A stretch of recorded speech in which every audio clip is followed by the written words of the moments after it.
আসসালামু আলাইকুম বন্ধুরা, আশা করি আপনারা সকলেই ভালো আছেন। আচ্ছা, আপনি কি কখনো কল্পনা করেছেন কোনো মহিষের গর্ভ থেকে মানুষের কান্না শোনা যেতে পারে? যদি আপনার উত্তর না হয়, তাহলে আজকের এই কাহিনী আপনার বিশ্বাসের ভিত নাড়িয়ে দেওয়ার জন্য যথেষ্ট। পুরো ঘটনাটি জানার আগে আলোর পঞ্জিকা চ্যানেলটি সাবস্ক্রাইব করে আমাদের সাথেই থাকুন, কারণ বিশ্বাস ও আস্থার এমনই অবাক করা সব কাহিনী আমরা কেবল আপনার জন্যই নিয়ে আসি।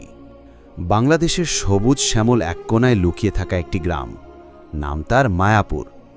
এই গ্রামেরই এক প্রান্তে বাস করত রহিম শেখ আর তার স্ত্রী ফাতেমা বেগম। রহিম ছিল মাটির মানুষ, পেশায় কৃষক। পৈতৃক সূত্রে পাওয়া কয়েক বিঘা জমি আর গোয়ালে বাঁধা একটি মহিষ, এই ছিল তার দুনিয়া। নাম তার লক্ষ্মী। রহিম আর ফাতেমার ভালোবাসার সংসারে কোনো কিছুর অভাব ছিল না। অভাব ছিল শুধু একটি সন্তানের।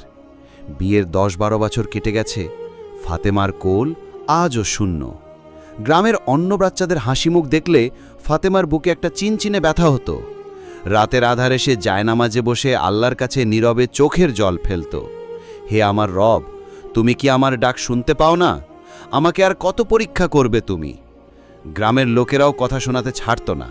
হাট বাজারে, ঘাটে মাঠে রহিমকে দেখলেই কেউ টিপ্পনি কেটে বলতো, কি হে রহিম, বংশে বাতি দেওয়ার কেউ আসবে না নাকি? এই কথাগুলো বিষাক্ত তীরের মতো তাদের দুজনের হৃদয়কে ফোড় করে দিত। কিন্তু রহিম আর হাতেমা ধৈর্য হারায়নি। তাদের বিশ্বাস ছিল পর্বতের মতো অটল।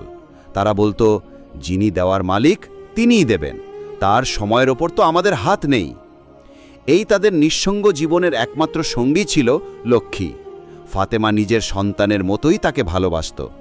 নিজের হাতে ঘাস কেটে খাওয়ানো, গা ধুইয়ে দেওয়া, গায়ে হাত বুলিয়ে দেওয়া, এতেই সে খুঁজে নিত এক ধরনের মাতৃত্বের স্বাদ। লক্ষ্মীও যেন ফাতেমার মনের কথা বুঝত। সে ফাতেমাকে ছাড়া আর কারো হাত থেকে খাবার খেত না।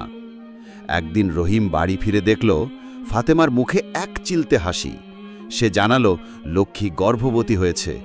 খবরটা শুনে রহিমের মনেও আনন্দের ঢেউ খেলে গেল। একটা বাছুর হলে সংসারে বাড়তি আয় হবে। তারা দুজনে মিলে দিন গুনতে শুরু করল। কিন্তু এখান থেকেই শুরু হলো আসল রহস্য। মহিষের গর্ভধারণের সময় সাধারণত 10 মাস, কিন্তু 10 মাস পেরিয়ে 11, 12, 13 মাস হয়ে গেল, লক্ষ্মীর বাচ্চা হওয়ার কোনো নামগন্ধ নেই। তার পেট স্বাভাবিকের চেয়ে অনেক বেশি বড় হতে লাগল। গ্রামের পশু ডাক্তার কানাইলালকে ডেকে আনা হলো। তিনি লক্ষ্মীকে অনেকক্ষণ ধরে পরীক্ষা নিরীক্ষা করে অবাক হয়ে গেলেন। কপালে চিন্তার ভাঁজ ফেলে তিনি বললেন, রহিম ভাই, আমার 30 বছরের ডাক্তারি জীবনে এমন ঘটনা আমি দেখিনি। পেটের ভেতর বাচ্চা জীবিত আছে, নড়াচড়াও করছে, কিন্তু সব কিছু যেন কেমন অস্বাভাবিক। প্রকৃতির নিয়ম এখানে কাজ করছে না। আমার জ্ঞান এখানে হার মানছে। ডাক্তারের এই কথায় গ্রামের মানুষের মধ্যে গুঞ্জন আরও বেড়ে গেল। লক্ষ্মীর আচরণও দিনে দিনে অদ্ভুত হতে লাগল। সে আগের চেয়ে অনেক বেশি শান্ত আর গম্ভীর হয়ে গেল। প্রায় সে খাওয়া দাওয়া বন্ধ করে ফাতেমার ঘরের দিকে একদৃষ্টে তাকিয়ে থাকত, যেন সে তার সঙ্গে কোনো কথা বলতে চায়। ফাতেমা যখন গভীর রাতে তার পাশে গিয়ে বসত, লক্ষ্মী আলতো করে তার মাথাটা ফাতেমার কোলের ওপর রাখত, আর তার চোখ দিয়ে টপ টপ করে পানি গড়িয়ে পড়ত। ফাতেমা তার মাথায় হাত বুলিয়ে দিত, আর লক্ষ্মী এমনভাবে নিঃশ্বাস ফেলত যেন সে তার সমস্ত কষ্ট ফাতেমাকে বোঝানোর চেষ্টা করছে। এই ঘটনাগুলো ফাতেমার মনে এক অজানা ভয় আর রহস্যের জন্ম দিচ্ছিল। সে রহিমকে বলতো, শুনুন, আমার মন বলছে লক্ষ্মীর গর্ভে কোনো সাধারণ আত্মা নেই, এর মধ্যে নিশ্চয়ই আল্লাহর কোনো গভীর ইশারা লুকিয়ে আছে। গ্রামের চায়ের দোকানে রহিমকে নিয়ে হাসাহাসির রোল পড়ে গেল। গ্রামের মোড়ল তো একদিন হাট থেকে ফেরার পথে রহিমকে থামিয়ে বলেই ফেলল, কি হে রহিম, ধান ভানতে শিবের গীত শুরু করেছ নাকি? মহিষের পেটে আবার আল্লাহর ইশারা, বলি ওটা কোনো রোগবালাই হবে। ওটাকে ফোটায় কসাইয়ের কাছে বেচে দাও, নইলে শেষে দেখবে মহিষটাও মরবে আর তোমার টাকাগুলোও জলে যাবে। এইসব অপমান আর তাচ্ছিল্য রহিমকে ভেতর থেকে ভেঙে দিচ্ছিল। কিন্তু ফাতেমার বিশ্বাস ছিল ইস্পাতের মতো কঠিন। সে বলতো, আমার আল্লাহ যখন কোনো খেলা দেখান, তখন তার কারণ বোঝার ক্ষমতা আমাদের মতো সাধারণ মানুষের থাকে না। এইভাবে কেটে গেল দীর্ঘ 18 মাস। অবিশ্বাস্য কিন্তু সত্যি, দীর্ঘ ১.৫ বছর ধরে লক্ষ্মী তার গর্ভে সন্তানকে ধারণ করে রেখেছিল। তার শরীরটা একেবারে ভেঙে পড়েছিল, সে ঠিকমতো দাঁড়াতেও পারত না, কিন্তু তার চোখের চাহনি আরও বেশি মায়াবী আর করুণ হয়ে উঠেছিল। অবশেষে সেই রাত এলো। সেদিন ছিল আষাঢ় মাসের এক অমাবস্যার রাত। আকাশটা যেন কালো চাদরে ঢাকা। দুপুর থেকেই শুরু হয়েছিল ঝড়ো হাওয়া, আর সন্ধ্যা নামতেই আকাশ ভেঙে নামল মুষলধারে বৃষ্টি। বিদ্যুৎ চমকানোর সাথে সাথে মেঘের গর্জনে পুরো গ্রাম কেঁপে উঠছিল, গাছপালা মাটিতে নুয়ে পড়ছিল। রহিম আর ফাতেমা ঘরের ভেতর দরজায় খিল দিয়ে আল্লাহর নাম জপছিল। এমন সময় ঝড়ের শব্দকে ছাপিয়ে বাইরে থেকে ভেসে এলো লক্ষ্মীর এক তীব্র, আকাশ ফাটানো আর্তনাদ। রহিম আর ফাতেমা একে অপরের দিকে তাকালো। তাদের বুকটা ছাত করে উঠল। রহিম হারিকেন হাতে নিয়ে দৌড়ে গোয়ালঘরের দিকে গেল। ফাতেমাও তার শাড়ির আঁচল মাথায় দিয়ে পিছু পিছু ছুটল। তারা গোয়ালঘরে ঢুকে যা দেখল তাতে তাদের আত্মা কেঁপে উঠল। লক্ষ্মী মাটিতে শুয়ে যন্ত্রণায় ছটফট করছে। তার চোখ দিয়ে অঝরে পানি পড়ছে। তার প্রসব বেদনা শুরু হয়েছে। এই ভয়ঙ্কর রাতে ডাক্তার বা গ্রামের কাউকে ডাকাও অসম্ভব। রহিম আর ফাতেমা অসহায় হয়ে আল্লাহর কাছে প্রার্থনা করতে লাগল, হে আল্লাহ, দয়া করো, এই বোবা প্রাণীটার কষ্ট তুমি দূর করে দাও। ঘণ্টার পর ঘণ্টা কেটে গেল। লক্ষ্মীর আর্তনাদ ধীরে ধীরে ক্ষীণ হয়ে আসছিল। একসময় ভোরের ঠিক আগে আগে তার আর্তনাদ হঠাৎ করে থেমে গেল। গোয়ালঘরে নেমে এলো এক পিন পতন নীরবতা। রহিম আর ফাতেমা ভয়ে ভয়ে হারিকেনের আলোটা এগিয়ে নিয়ে গেল। আর তখনই তারা দেখল সেই অবিশ্বাস্য দৃশ্য। লক্ষ্মীর পাশে রক্ত আর নাড়িতে জড়ানো অবস্থায় যে পড়ে আছে তা কোনো মহিষের বাছুর নয়। হারিকেনের কাঁপা কাঁপা আলোয় তারা দেখল ধবধবে সাদা চামড়ার এক ফুটফুটে মানব শিশু হাঁট পা নেড়ে কাঁদছে। তার কান্নার শব্দ ঝড়ের গর্জনকেও ছাপিয়ে এক স্বর্গীয় সুরের মতো শোনাচ্ছিল।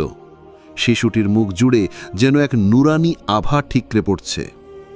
রহিম আর ফাতেমা স্থবির হয়ে গেল, তাদের নিঃশ্বাস বন্ধ হয়ে যাবার উপক্রম। এটা কি স্বপ্ন নাকি বাস্তবতা? ফাতেমা কাঁপা কাঁপা হাতে এগিয়ে গিয়ে শিশুটিকে কোলে তুলে নিল। শিশুটিকে কোলে নিতেই সে কান্না থামিয়ে দিল এবং ফ্যাল ফ্যাল করে ফাতেমার মুখের দিকে তাকালো। সেই মুহূর্তে ফাতেমার 10 বছরের জমানো সব কষ্ট, সব হাহাকার, সব অপমান চোখের পানিতে ধুয়ে মুছে সাফ হয়ে গেল। সে কান্নায় ভেঙে পড়ল, কিন্তু এ কান্না ছিল পরম প্রাপ্তির, পরম আনন্দের। রহিম সিজদায় লুটিয়ে পড়ল। তার মুখ দিয়ে শুধু বের হচ্ছিল আলহামদুলিল্লাহ, আলহামদুলিল্লাহ, আল্লাহু আকবার। হে আল্লাহ, তুমি মহান, তোমার লীলা বোঝা আমাদের সাধ্যের বাইরে। আর সেই মা মহিষ লক্ষ্মী, সে খুব শান্তভাবে তার মাথাটা মাটিতে এলিয়ে দিল।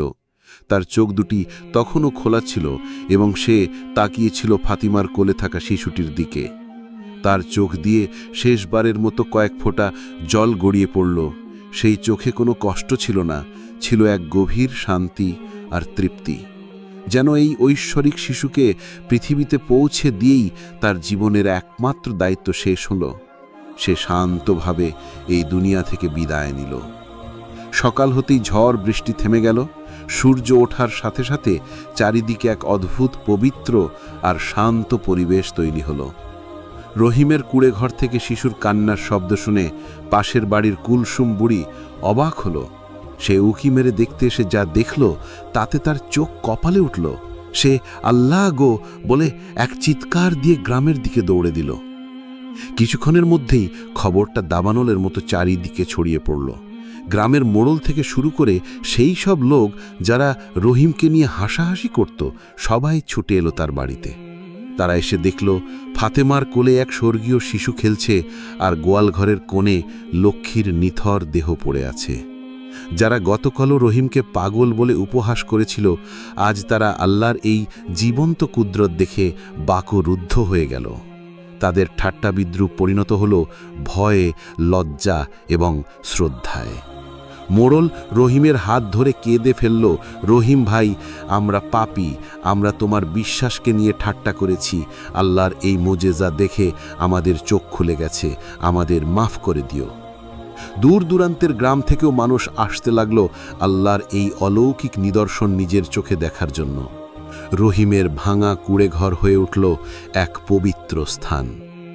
রহিম আর ফাতেমা সেই শিশুটির নাম রাখল রহমত, কারণ সে আল্লাহর তরফ থেকে রহমত হয়েই তাদের জীবনে এসেছিল।